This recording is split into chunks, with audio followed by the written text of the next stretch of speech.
नमस्कार. आत्ताच आपण एक फोटो पाहिला आहे. तो श्री महादेव श्रावण शिरभाते यांचा. ते एक उत्कृष्ट लेखक आहे. त्यांचं हे वेडप्रेम लघुकथा संग्रह त्यांनी लिहिलेला आहे. आणि त्यातील कथा मी म्हणजे सौ विनया विलास वकील तुम्हाला वाचून दाखवते आहे. तुम्हाला ज्या कथा आवडल्या आहेत त्यांना तुम्ही लाईक करा, कमेंट करा अशी माझी प्रामाणिक विनंती तुम्हा सगळ्या वाचकांना आहे. पहिल्या कथेचं नाव आहे निसर्ग. एक लहान डोंगराच्या पायथ्याशी वसलेलं गाव. पूर्वेकडून नदी वाहते. गावात मारुतीचे आणि महादेवाचे पुरातन मंदिर. या मंदिराची बांधणी हेमाडपंथी असून काळ्या दगडांनी बांधली आहे. गावातील सांडपाण्याची व्यवस्था चांगली असल्यामुळे गाव स्वच्छ आहे. गावात एक वडाचे मोठे खूप जुने झाड आहे. गावकरी या झाडाच्या खाली नेहमी बसतात व गप्पा गोष्टी करीत मध्येच चौसराचा डाव चांगलाच रंगत असतो. याच गावात एक शिक्षक राहत. त्यांची सुविद्य पत्नी, एक मुलगी मानसी व मुलगा केदार असून त्यांचे कुटुंब हे एक आदर्श कुटुंब होते. पुढे मुलांचे प्राथमिक शिक्षण आटपल्यावर मुले शिक्षणासाठी शहरात गेली.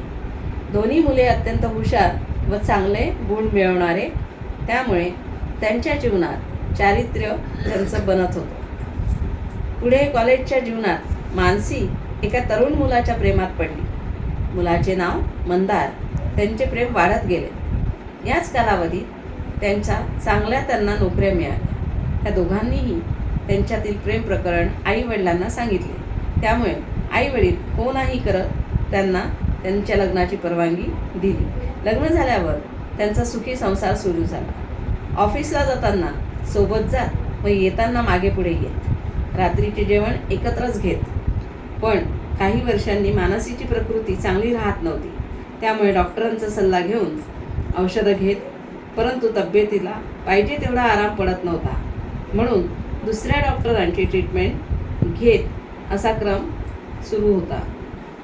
अशाच परिस्थितीत मंदारचा मित्र एके दिवशी त्याला म्हणाला की तुम्ही एखाद्या वैद्यास प्रकृती दाखवून का नाही पाहत? माझ्या मते तुम्ही दोघे तसेच करा व औषध घ्या.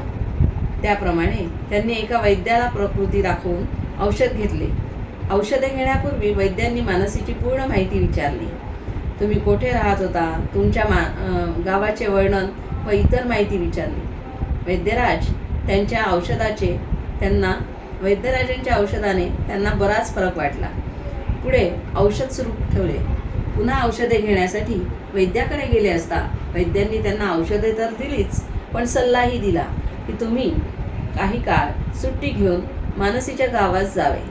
मंदार आणि मानसीलाही ही गोष्ट पटली आणि ते सुट्टी घेऊन गावी गेले. गावात मानसी सकाळी उठून घरचे थोडेफार काम करीत असे.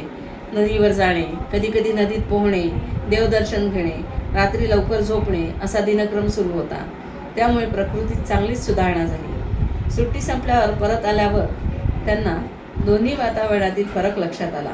प्रकृती खराब होण्याचे कारण बऱ्याच अंशी वातावरण हेच होते त्यांना समजले.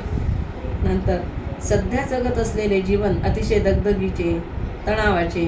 फ्लॅटमध्ये राहत असल्यामुळे दूषित हवा, पाणी, शरीरास व्यायाम नाही, आहार विशुद्ध अशा सर्व बाबींचा विचार करून त्यातून सुटका करण्याचा विचार केला.